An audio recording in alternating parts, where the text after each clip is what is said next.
नमस्कार, मैं Sudhir Bhati target job with Sudhir YouTube channel पर आप सभी का स्वागत करता हूं। दोस्तों, हम आर.एस. अग्रवाल मैथमेटिक्स से परसेंटेज चैप्टर कर रहे थे। उसमें क्वेश्चन नंबर हमने 108 तक कंप्लीट कर दिए हैं।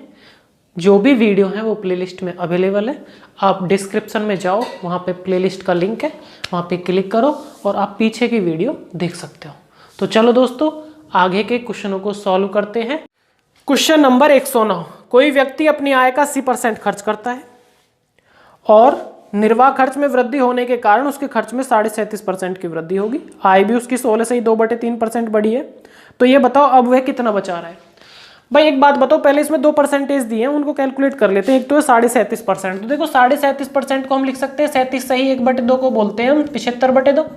तो 75/2 को कैलकुलेट करेंगे तो नीचे 100 आएगा परसेंट हटाने के लिए। 25 थी 75, 25 चौका 100, तो 3/8 होता है 37.5% का मतलब। ठीक है।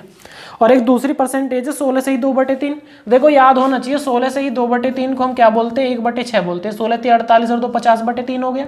परसेंटेज हटाने के लिए नीचे 100, 50 एकम 50, 50 दूनी 100, तो 1/6 हो गया। किसका मतलब 16 से ही 2/3। ये तो परसेंटेज कैलकुलेट कर ली।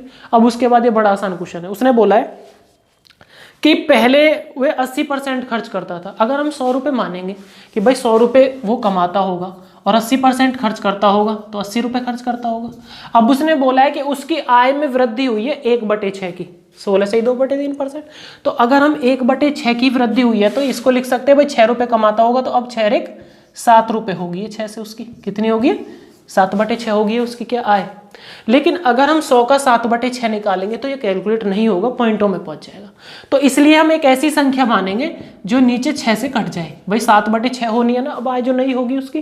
तो अब 6 से तो क्या मान ले हम, 600 मान ले। भाई मान लो वो 600 रुपये कमाता था पहले, अब 6 से वो कट जाएगा। ठीक है, हमने 600 मान लिया।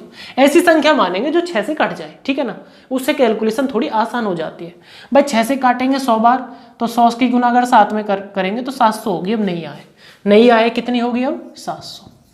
पहले वो 80% खर्च करता था, तो अब 600 का 80% कितना है भाई, 600 का 80% निकालेंगे तो हम ये आएगा निकल के 2 जीरो से 2 जीरो कट गई, 8 × 48 480।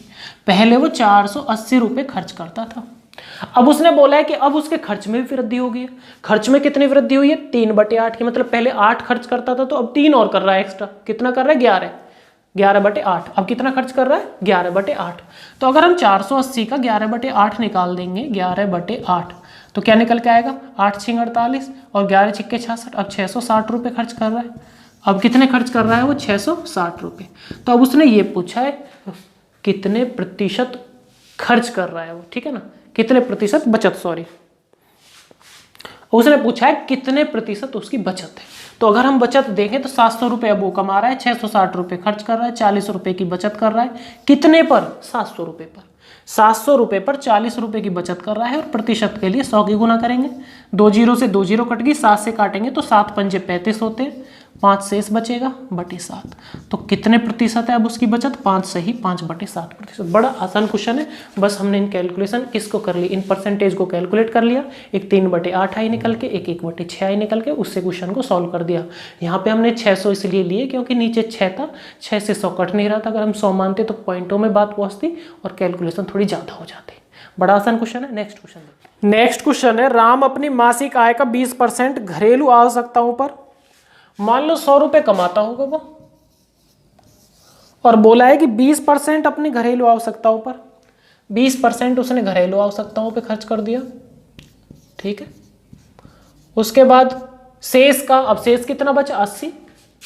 कितना बचा है, 80। अब बोला है शेष का 15% पुस्तकों पर। 80 का 15% निकालना भाई। 15% कितना होगा, 1 जीरो से 1 जीरो कट गई, 5 × 15, 5 दूनी 10, 2 चौका 8, 4 × 12। ये 12 रुपये किस पे खर्च कर रहा है वो, पुस्तक पर। तो अब बचा कितना भाई, 80 में से 12 गया तो कितना बचा, 68। अब बचा है 68। और बोला है आगे कि जो शेष है उसका 30%। अब 68 का 30% कितना होगा भाई, 30/100। 1 जीरो से 1 जीरो कट गई। उसके बाद 3 × 8 = 24 और 3 × 6 = 18 और 2 20। तो एक के बाद पॉइंट लग जाएगा, 20.4। तो अगर 68 में से हम 20.4, ये किस में कर रहा है 20.4%, ये कर रहा है आपका कपड़ों पर। किस पे? कपड़ों पर। अब बोला है कि अब उसके पास 9520 रुपये बचते हैं, 9520 रुपये बचते हैं ऐसा करने के बाद। तो 68 थे, उसके बाद 68 में से 20 और खर्च कर दिए, तो 68 में से 20 गए, कितने बचेंगे यहाँ पर आपके 48, 48 में से 0.4 और घटा देंगे तो 47.6 रुपये उसके 6% उसके पास रुपए बचे हैं, अगर हम इसको 100% मानते हैं। भाई 20% खर्च करती है घरेलू पर, 80 बचे, 80 का 15% होता है 12, 12% कर दिए पुस्तक पर, कितने बचे 68, 68 का 30% कर दिए कपड़ों पर, मतलब जो 20.4% होता है। तो अगर 68 में से 20.4% घटा देंगे तो 47.6% उसके पास पैसे अभी बचे हैं, जबकि उसने बोला है उसके पास 9520 रुपये बचे हैं। हमारे हिसाब से बचे हैं 47.6%। और उसने पूछा क्या है इस प्रश्न में, उसने पूछा है कि उसकी मासिक आय बताओ, तो आय होती है 100%, तो हमें 100% की वैल्यू चाहिए। उसने बोला है 9520 रुपये बचे हैं, जबकि हमारे अकॉर्डिंग 47.6% बचे हैं। देखो पॉइंट हटाने के लिए ऊपर एक जीरो बढ़ा देंगे, पॉइंट हट जाएगा, क्योंकि एक के बाद पॉइंट था तो एक जीरो हमने बढ़ा ली। तो अब ये किससे कितनी बार कटेगा, ये इससे कटेगा 2 बार। भाई 476 दूनी कितने होते हैं 952 होते हैं, और यहाँ पर 2 जीरो है, तो 200 की गुना अगर मैं 100 में कर दूंगा तो ये निकल के आएगा उसकी जो तनख्वाह थी वो 20,000 रुपये थी। कितनी थी उसकी तनख्वाह 20,000। देखो बड़ा आसान क्वेश्चन है, थोड़ा सा कैलकुलेशन का खेल है, कर लेना। नेक्स्ट क्वेश्चन देखते हैं। नेक्स्ट क्वेश्चन है, नताशा ने अपनी मासिक वेतन का 45% खरीदारी पर खर्च करने का निर्णय लिया। नताशा है, मान लो वो 100% कमाती होगी, उसने डिसीजन लिया कि मैं 45% खर्च करूंगी।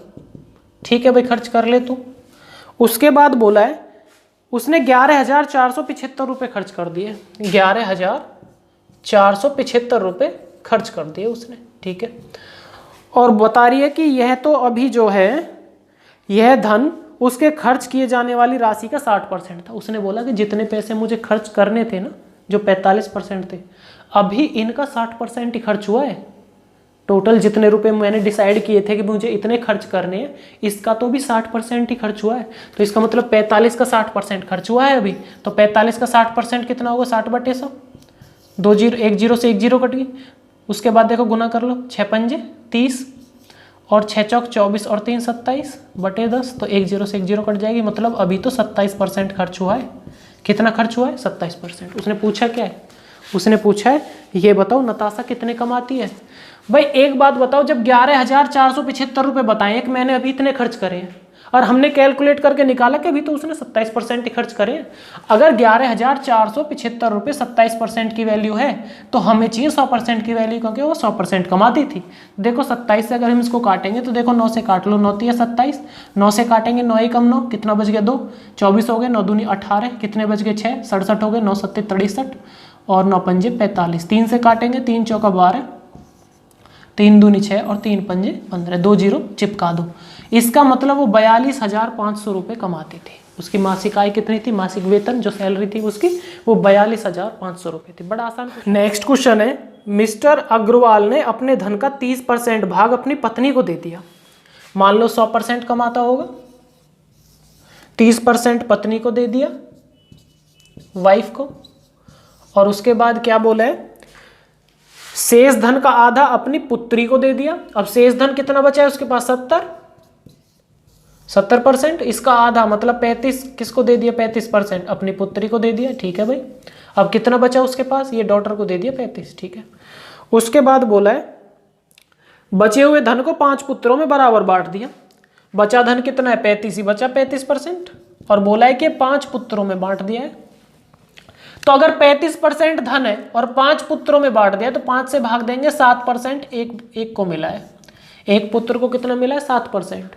अब उसने बोला है कि यदि प्रत्येक लड़के को 14,000 रुपये मिले हैं तो उसके पास कितना धन था।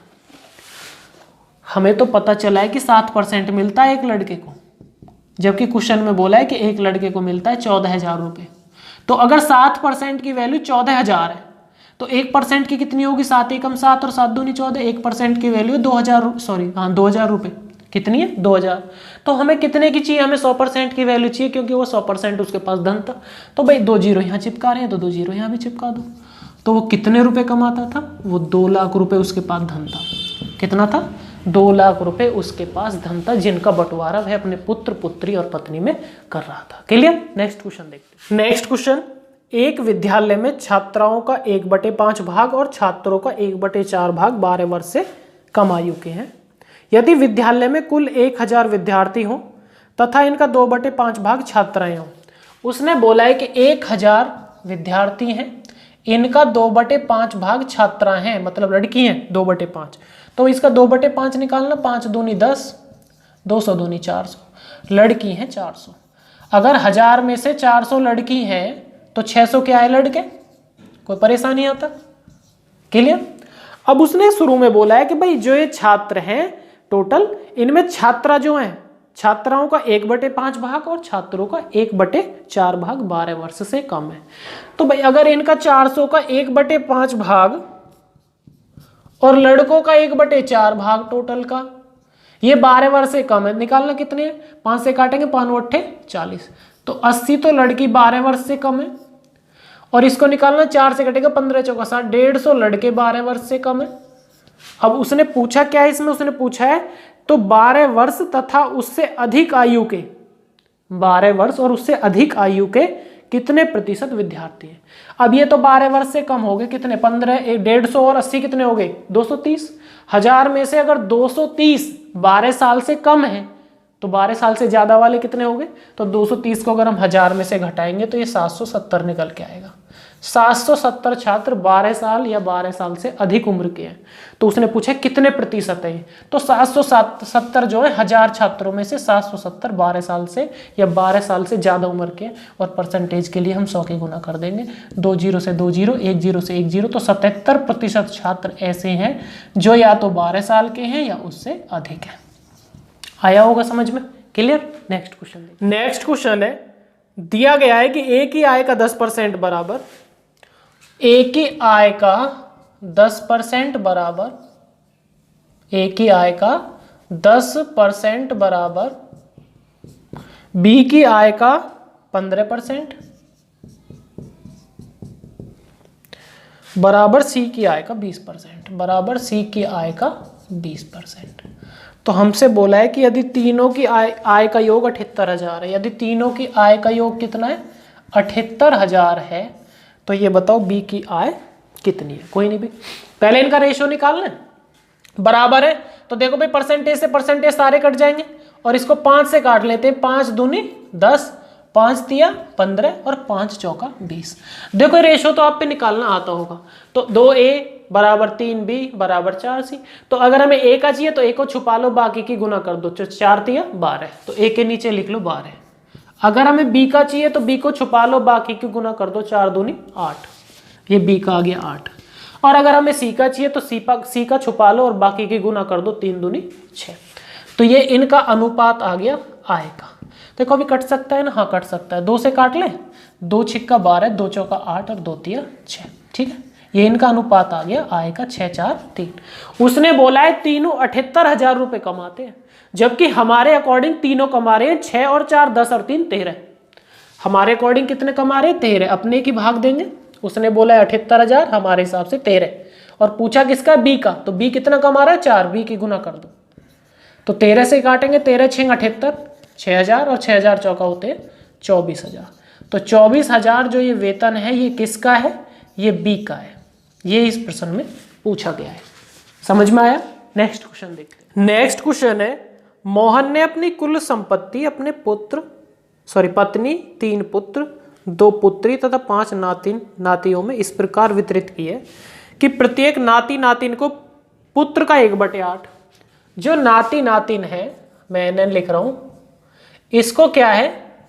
प्रत्येक पुत्र का 1/8 भाग, तो पुत्र को मैं सन लिख लूं, इसका 1/8 भाग, और जो पुत्री है इसका 1/10 भाग मिले, पुत्री का 1/10 भाग मिले, ये बोला है। ये तीनों बात बराबर है। प्रत्येक नातिन को पुत्र के 1/8 भाग के बराबर क्या है? पुत्री का 1/10 भाग। ये तीनों आपस में बात बराबर बोली गई है। ठीक है भाई, इनको आपस में बराबर पैसा मिलता है अगर इस कंडीशन को हम रख दें।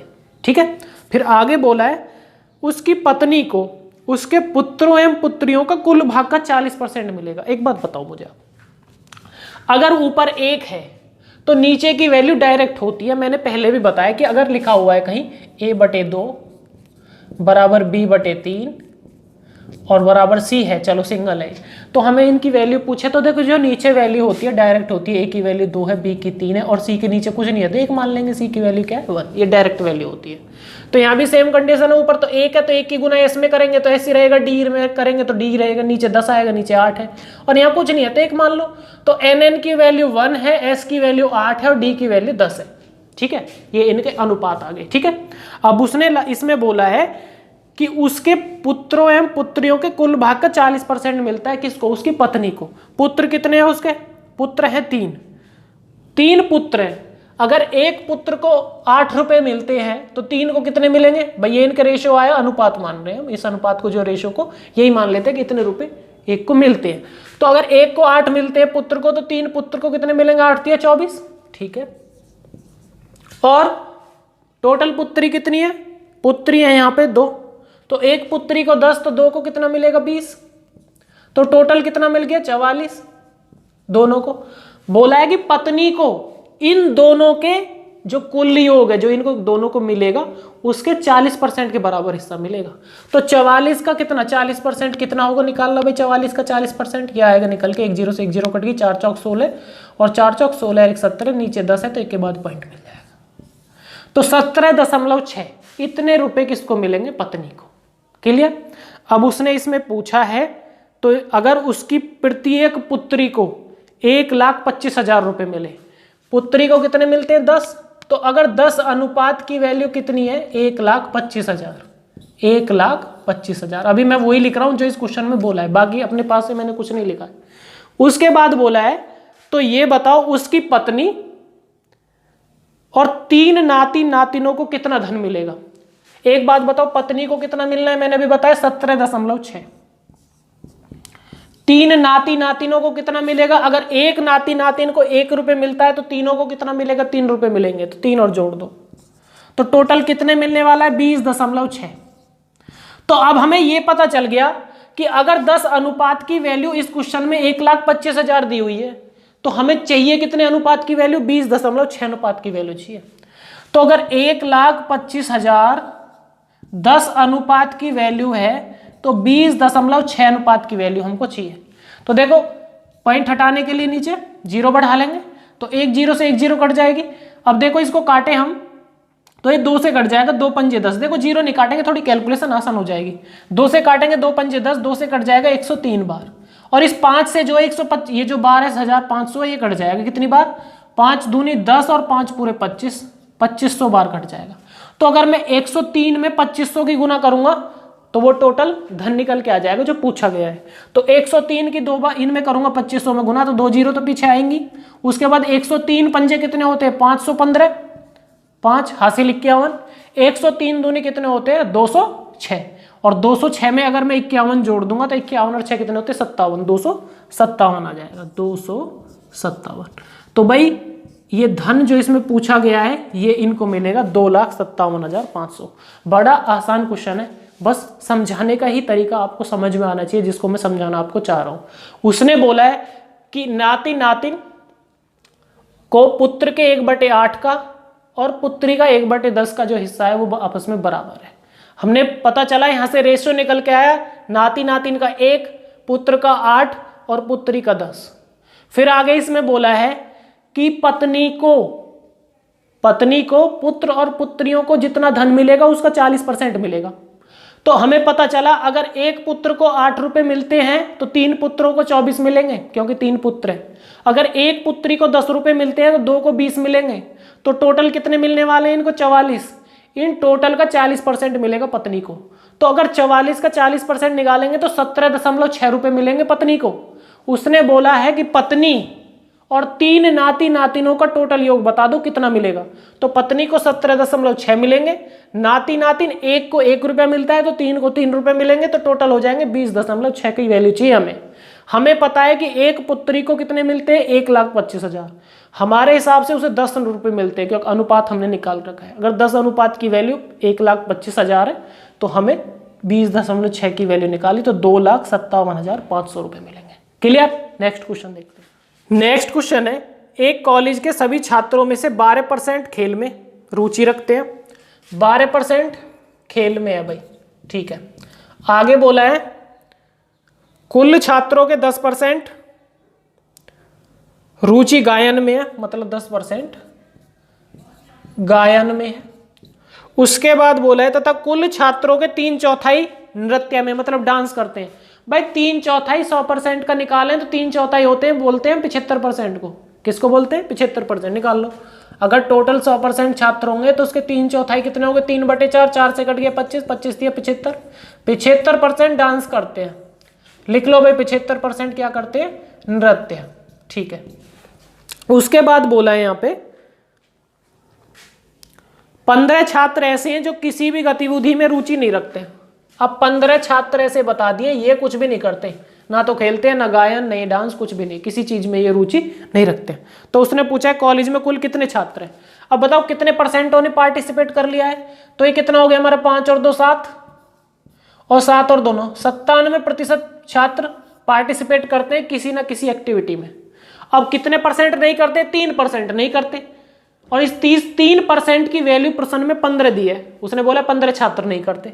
अगर 3% की वैल्यू 15 छात्र है तो 1% की कितनी होगी? 3 एकम 3, 3 पंजे 15। तो अगर 1% की वैल्यू 5 छात्र है तो 100% की वैल्यू कितनी होगी? 2 जीरो चिपका दो। तो 500 छात्र इस क्लास में है। क्लियर? या इस स्कूल में। नेक्स्ट क्वेश्चन देखते हैं। नेक्स्ट क्वेश्चन है, एक मेले में किसी दिन 35,000 दर्शक पहुंचे। उसने 9,50,000 रुपये प्रवेश राशि प्राप्त की गई जिनसे, ठीक है। 35,000 दर्शक पहुंचे हैं किसी मेले में, ठीक है, किसी दिन, और बोला है कि इनसे 9,50,000 रुपये हमने कमा लिए हैं। 9,50,000 रुपये कमा लिए हैं। आगे बोला है कि जो वयस्क है उनके लिए 40 रुपये का टिकट है। वयस्क के लिए 40 रुपये का टिकट है, और बच्चों के लिए टिकट है भाई कितने का? 20 रुपये का। तो हमसे पूछा है यदि 10% दर्शक निःशुल्क हो जिनके पास क्या है? पास मिला है उनको, तो ये बताओ मेले में बच्चे कितने आए। ठीक है, इस क्वेश्चन को हम एलिगेशन मेथड से कर सकते हैं, वो बड़ा आसान होगा। कैसे? अगर 10% फ्री है जिनको पास मिला है तो 35,000 का 10% कितना होगा? 3500। और अगर 35,000 में से 3500 ऐसे हैं जिन्होंने पास से मिले, फ्री एंट्री है, तो 3500 घटाएंगे अगर हम 35,000 में से, ये कितना आएगा निकल के? 35,000 में से अगर 3500 गए तो 31,500। 31,000 बच्चे और वयस्क टोटल हैं जिन्होंने पैसे दिए टिकट के। ठीक है, अगर टिकट के पैसे दिए हैं तो अब इस क्वेश्चन को कैसे करेंगे? एलिगेशन मेथड से। हमने मान लिया कि सारे वयस्क गए हैं। अगर एक वयस्क ने 40 रुपए दिए हैं तो अगर टोटल 31,500 वयस्क होंगे तो कितने रुपए देंगे वो? भाई 40 की गुना कर दो, 0 0 0 3 0 आ जाएंगे, 4 पंजे 20 और 4 एकम 4 और 2 6, 4 तिया 12, 12,60,000 रुपए मिलते अगर सारे वयस्क ही जाते, और अगर सारे बच्चे ही जाते तो उनका 20 रुपए का टिकट है, मतलब आधे रुपए मिलते। तब कितने मिलते? 12,60,000 का आधा कितना हो जाएगा? 6,30,000। तब मिलते 6,30,000 रुपए। अगर वयस्क जाते तो 12,60,000, और अगर बच्चे जाते सारे तो तब कितने मिलते? 6,30,000। जबकि वास्तव में कितने मिले? वास्तव में मिले 9,50,000। बीच में लिखेंगे 9,50,000। एलिगेशन मेथड लगा दो। एलिगेशन मेथड लगाएंगे तो देखो भाई इनका अंतर कितना है? 6,30,000 घटाएंगे 9,50,000 में तो कितना जाएगा हमारा? 3,20,000 रुपए। 3,20,000 रुपए। और अगर 12,60,000 में से 9,50,000 घटाएंगे तो ये आएगा 3,10,000 रुपए। 3,10,000 रुपए। देखो भाई काटो इनको, 4 0 से 4 0 कट गई। तो किस अनुपात में आए थे ये? 32:31 में आए थे बच्चे और वयस्क। वयस्क कितने थे? 32 और बच्चे कितने थे? 31। ये इनका अनुपात आया निकल के। जबकि टोटल कितने हैं? 31,500। 31,500 का अगर हमें बच्चे पूछेगा तो भाई 31 निकाल दो। 31,500 टोटल है, हमारे हिसाब से टोटल है 30 और 30 60 और 3 63। और हमें चाहिए कितने का? अगर बच्चे का चाहिए तो बच्चे के अनुपात की गुना कर दो, अगर वयस्क का चाहिए तो वयस्क के अनुपात की गुना कर दो। तो 32 की अगर हम इसमें गुना कर दे, सॉरी 31 की गुना करनी पड़ेगी।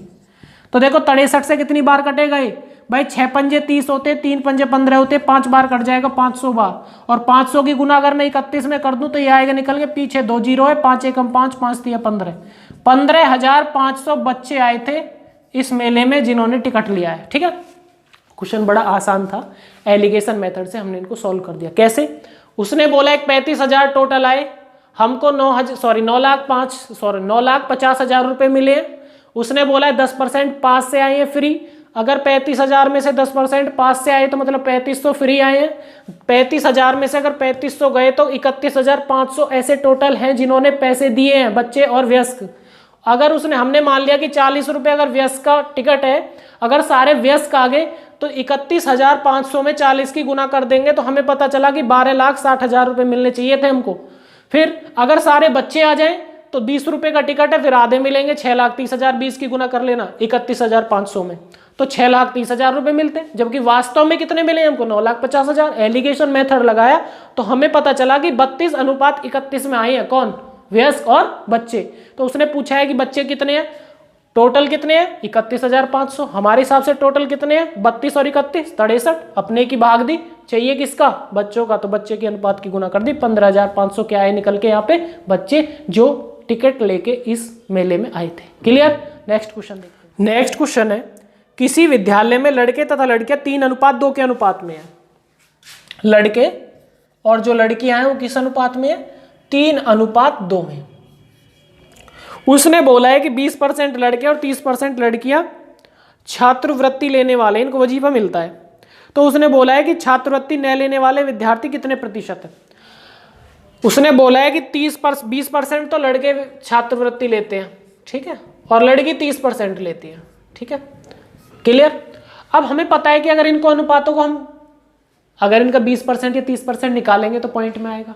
तो ऐसा करते हैं कि इनके साथ एक एक जीरो बढ़ा लेते हैं। देखो जीरो बढ़ाने से कोई फर्क नहीं पड़ेगा, अगर हम इनका अनुपात अब भी निकालेंगे तब भी यही निकल के आएगा 3:2। तो एक एक जीरो बढ़ा लिया, तो अगर 30 का 20% निकालेंगे तो ये आएगा निकल के कितना? 6 तो लड़कों को वजीफा मिलता है, और इसका 30% निकालेंगे तो ये भी 6 ही आएगा। 6 किसको मिलता है? लड़कियों को वजीफा मिलता है। क्लियर? अब उसने बोला है कितने विद्यार्थियों को वजीफा नहीं मिलता है। भाई मिलता कितना है? 6 और 6 12 को मिलता है। कितने में से? 30 20 50 में से। 50 में से 12 को मिलता है, तो कितने इनको नहीं मिलता? अगर 50 में से 12 गए तो कितने बचेंगे? 38 छात्रों को वजीफा नहीं मिलता। कितने में से? 50 में से। और परसेंटेज के लिए हम क्या करेंगे? 100 की गुना। तो 50 दूनी 100 और 38 दूनी कितना होता है हमारा? 30 दूनी 60, 8 दूनी 16। तो 76% ऐसे विद्यार्थी हैं जिनको वजीफा नहीं मिलता है। क्लियर? नेक्स्ट क्वेश्चन देखते हैं। नेक्स्ट क्वेश्चन है, किसी परिवार के चावल, मछली और खाद्य तेलों पर किए जाने वाला व्यय 12:17:3 है। 12:17:3 है। ठीक है, उसने बोला है कि इन वस्तुओं के मूल्य में 20%, 30% और 50% की वृद्धि होगी। इसमें 20% की वृद्धि हुई है, इसमें 30% की 30% की वृद्धि हुई है, और तीसरे वाले में 50% की वृद्धि होगी है। उसने बोला है कि परिवार के इन वस्तुओं पर किए जाने वाले व्यय में कुल कितनी वृद्धि हुई है। ठीक है भाई, अब हमें पता है कि अगर हम इनका 20 30 50% निकालेंगे तो पॉइंटों में निकलेगा। फिर वही करेंगे, एक एक जीरो बढ़ा लेते हैं, कोई फर्क नहीं पड़ेगा एक एक जीरो बढ़ाने से। ठीक है, अगर हम काटेंगे तो अनुपात वही निकलेगा। फिर देखो इसका 20% निकालेंगे तो 120 का 20% निकालेंगे, ये आएगा 24 रुपए बढ़ गए इसमें पहले वाले में। तो पहले 120 था, 24 और बढ़ गए तो कभी 144 इसका रेट हो गया। दूसरे वाले का 30% बढ़ गया, तो 170 का 30% निकालेंगे, 17 × 51 रुपए बढ़ गए अब इसके। तो पहले 170 मिलते थे, अब 51 और बढ़ गए, तो अब कितने हो गए टोटल? 221 रुपए हो गए। ठीक है, और इसका 50% बढ़ गया, तो 30 का 50% कितना होगा? 15 रुपए और बढ़ गए। पहले 30 का रेट था, 15 और बढ़ गए, तो 45 रुपए देने पड़ रहे हैं। तो अब उसने पूछा है कि इसका खर्च कितने प्रतिशत बढ़ गया। पहले कितना खर्च था, अब देखना इनका टोटल। पहले कितना खर्च करता था वो? 170 30 200 320 रुपए पहले खर्च करता था। अब कितना खर्च कर रहा है टोटल? देखना भाई अब कितना खर्च है। 5 और 1 6 और 4 10 की जीरो हासिल 1। उसके बाद 4 और 1 5, 5 और 2 7, 7 4 11 हासिल 1। उसके बाद 2 और 1 3 और 1 4। अब 410 रुपए खर्च कर रहा है। तो उसने बोला है कि अब इसका खर्च कितना बढ़ गया है। भाई 320 से कितना बढ़ गया? 410 होगा। कितने रुपए बढ़ गया है यहाँ पे? 90 रुपए बढ़ गया है। कितने से? 320 से 90 रुपए बढ़ गया है। और परसेंटेज के लिए 100 की गुना। तो देखो भाई 1 0 से 1 0 कट गई, 4 से काटेंगे 4 × 8 32, 4 से कट गया कितनी बार 25 बार, 25 निम्मा कितने होते हैं 225, और 225 को 8 से भाग देंगे तो ये निकल के आएगा 8 दूनी 16, कितना बच गया यहाँ पे 65 हो गया, 8 8 64, 1/8। तो 28 से ही 1/8% की वृद्धि होगी है इसके खर्च में। क्लियर। नेक्स्ट क्वेश्चन देख। नेक्स्ट क्वेश्चन है ए की आय का 5% बराबर बी की आय का 15%। ए की आय का 5% बराबर बी की आय का 15%। ठीक है भाई। उसके बाद तथा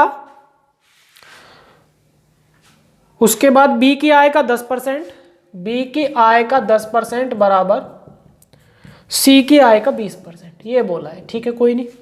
और हमसे पूछा है कि अगर बी की आय 8,000 रुपये, अगर बी 8,000 रुपये कमाता है तो हमसे पूछा है तो तीनों की कितनी आय, टोटल आय पूछे। देखो दोनों बात बराबर है, परसेंटेज से परसेंटेज कट जाएगी, 5 एकम पर 5 या 15, 3 बार ये कट गया। तो मैंने बताया अपोजिट होता है, ए का मान कितना है 3 है और बी का मान कितना है 1 है। ए बी सी 3 है और इनमें ए का मान कितना है पहली कंडीशन में 3, बी का कितना है 1। ठीक है, अब इस दूसरी कंडीशन में देखते हैं। 10 एकम 10, 10 दूनी 20। बी का मान इस कंडीशन में कितना है 2, तो लिखो फिर इसमें नीचे 2। और सी का मान कितना है 1, लिखो 1। ठीक है ना। अनुपात समानुपात वाले क्वेश्चनों में और पहले भी इस प्रकार के कई क्वेश्चन आ गए। अगर हमको अनुपात निकालना होता है तो इसी विधि द्वारा हम निकाल लेते हैं और आप भी जानते होंगे। तो देखो यहां पर ये कंडीशन थी, दूसरी कंडीशन में कंडीशन है, ऐसे इसको ऊपर नीचे लिखते हैं। जो खाली स्थान है उसको ऐसे भर देते हैं, इसको इधर बढ़ा देंगे, इसको इधर बढ़ा देंगे और इनकी करते हैं गुना। 3 दूनी 6, 2 एकम 2, 1 एकम 1। ठीक है, अब ये अनुपात आ गया। ए की 6 आय है, बी की 2 है और सी की 1 है। उसने बोला है कि बी की आय 8,000 है, हमारे हिसाब से बी की आय है 2। देख लो यहाँ पे 2 है।